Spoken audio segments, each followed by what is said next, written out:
Good afternoon, viewers, and welcome to our today's discussion, where we are going to seek to understand why did the Deputy President William Ruto decided to cut short his tour of Western Kenya.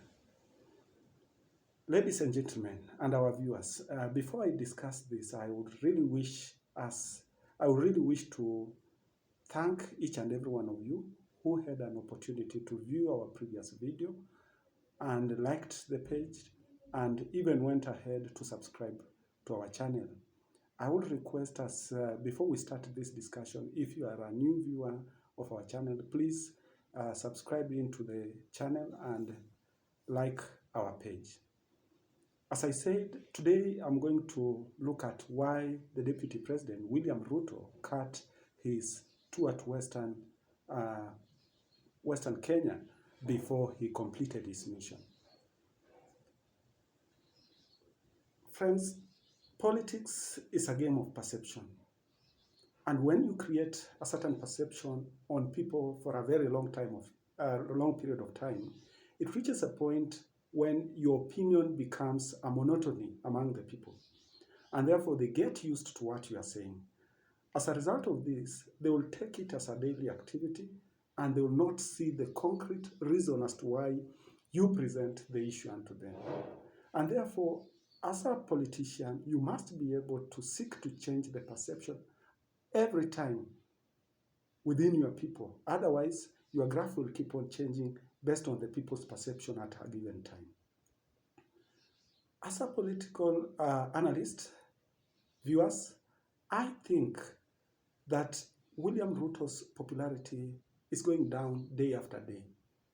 The reason being that he came to the people with a common perception at an early time, and people were captured in his idea. As time went on, people began to look at his idea as a common word that has been adapted everywhere in the market, because he will always talk about the bottom-up economy, mama boga, boda riders, and so on and so forth. This has become a common language in the village, to the point that even if you ask the young kids in grade 1, grade 2, and so on and so forth, they will talk about it. And therefore, it has started losing its popularity among the people. As I said in our last video, in politics, they say nothing happens as a coincidence. Anything that happens is well planned, well masterminded, and executed. Politics is defined as who gets what, when, and how. However, on my own opinion, the UDA brigade seem to have forgotten or seem to have not remembered the second part of the definition of politics, how. The how had been forgotten in their vocabulary. And as a result, the procedure or the formula they applied has not worked. In fact, instead, it is one of the undoing that is making UDA to lose popularity in most of the parts of the country.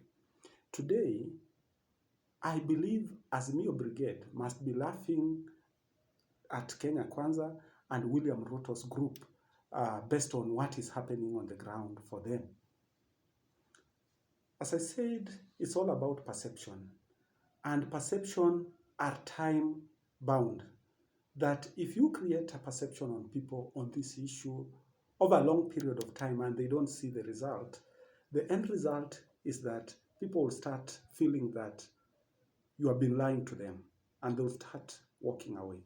And therefore, when you look across the world, most of the political leaders that rose to power through populism policies, most of them went down as soon as they ascended into power or after a short while having ascended into power. And therefore, the procedure adapted here by William Ruto might not have been the right procedure to do. And that's why Raila Odinga and Uhuru Muigai Kenyatta took time before coming into the field and starting to sell their manifesto to the public. When you look at the populism policies as they were started in Russia, you realize that Russia revolution and the leaders that emerged at that time were leaders who did not last for a long time, because the policies became unpopular after a very short of time without realizing what they wanted to do to the people. People had waited, and for a long time they never saw anything coming out of the policies that had been adopted. And therefore, today I'm going to give you 5 reasons, or rather 6 reasons, as to why William Ruto had to cut short his Western Kenya tour.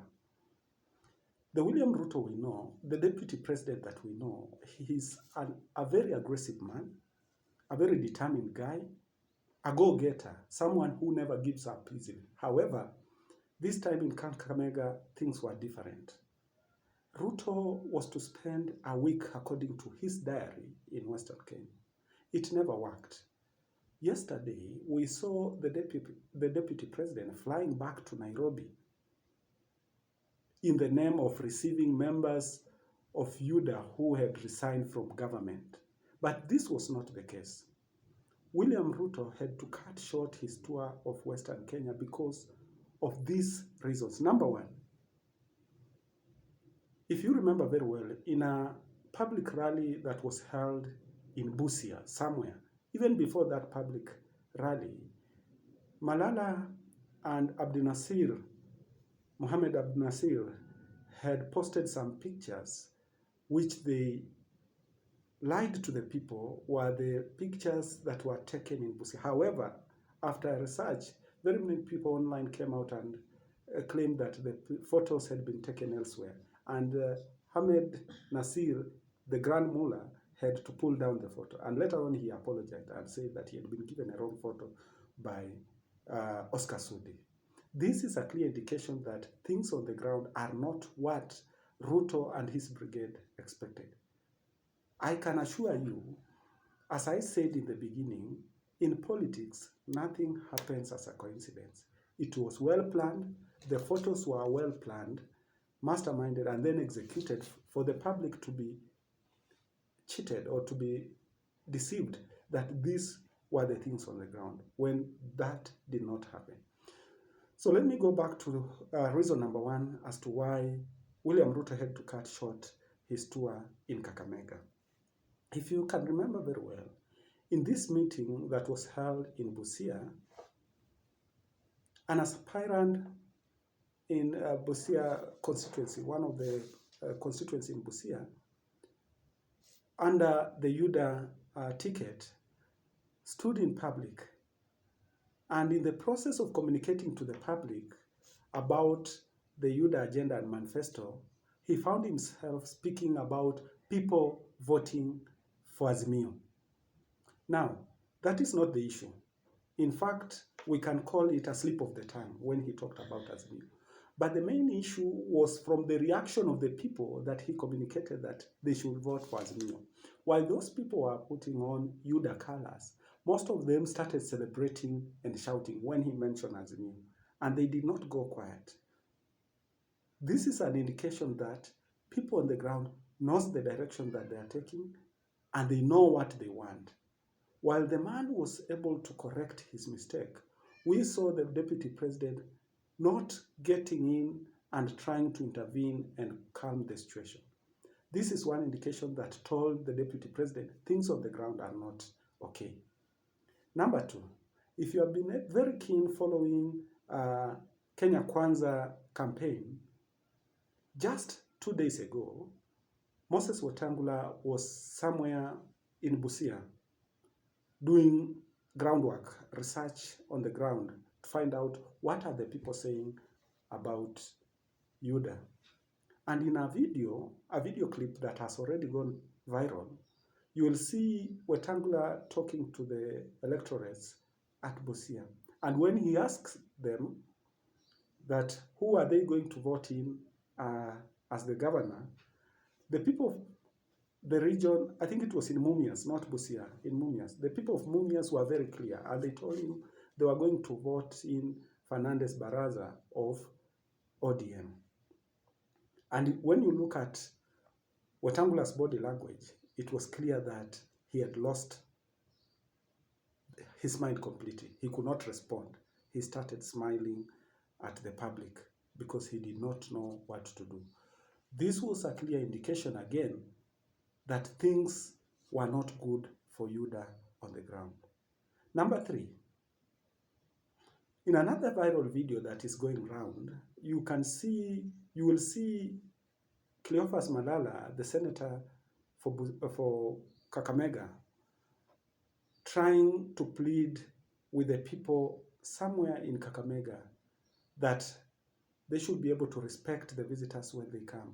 That is, the visitors he's talking about is the deputy president and his brigade. In short, the UDA brigade. He's trying to tell them to respect the visitors when they come, and thereafter, if there is any other issue, they'll be able to handle it with them after the visitors have gone.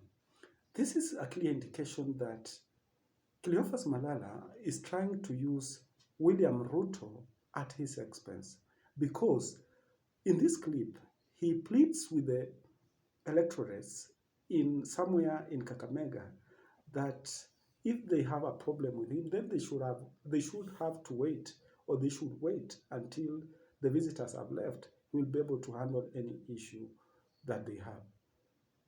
Beside the fact that these people had not told him that they have a problem with anybody who is coming to campaign in that region, it clearly indicates that anywhere the deputy president has been going in Western Kenya, he had to prepare the ground so that he can be received and ensure that they have suppressed any opposition that would appear to oppose or would appear to show that he is not popular in that given region. Number 4, when you look at Ababu Namwamba, the body language tells you that Ababu Namwamba is in UDA in flesh, but in soul, he's somewhere else. Today, the decision by Ababu Namwamba to resign from the cabinet post was a decision that was expected. Many people expected Ababu Namwamba to resign and declare his interest in Kakamega gubernatorial seat, or even Busia. However, it never happened. Instead, after resignation, we see Ruto appointing Ababu Namwamba as giving him a post of international relations, something to do with international relations, in a party that has not even won election, a party that is almost 6 months or 8 months old. I think Ababu Namwamba decision is a decision that clearly indicates UDA is not popular in Kakamega and Western Kenya, because at a time when we expected Ababu Namwamba to declare his interest in the gubernatorial seat, it was betrayal to the people of Kakamega, bringing Ruto to Western Kenya and later on taking a post, a monumental post for that matter, a position that is not influential in UDA, considering again that the deputy president is someone who does not have international endorsement. The only place that the deputy president will go is either in Uganda or in Sudan. The latest case was 2 days ago when he went to Dubai, and I'll be discussing about why Ruto had to travel to Dubai in our next video. Number 5, another reason as to why William Ruto decided to cut short his tour in Kakamega is because when he started this journey to Kakamega, it was branded Musalia's homecoming. It was Musalia's homecoming after they had merged with Ruto, and therefore going with Musalia in Western was going to be an influencing factor so that UDA can, or Kenya Kwanza, can be able to receive support from various areas. This did not happen. Why am I saying this? First of all, this homecoming has remained something, it was never popularized. Very little is known about it. Number 2, Musalia Mudavadi did not make any impact. The masses that they saw, or the masses that we saw in Nakuru, were not there at all.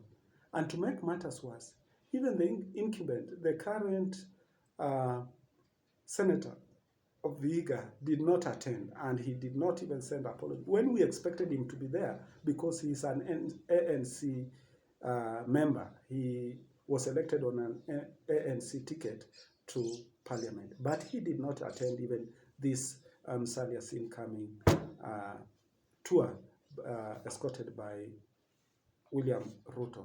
This is a clear indication that things on the ground were not good for Ruto, and Ruto had to cut short his tour of Western Kenya. Lastly, but not least, in a certain town in Kakamega, a place known as Huisero, in a video that is going viral today, when Ruto stood to address the public, most of the people in this town were not listening to him. In fact, in every statement he was making, they were shouting, Azimio, Azimio, Azimio, a clear indication that they had nothing to do with Ruto and they were not ready to listen to anything.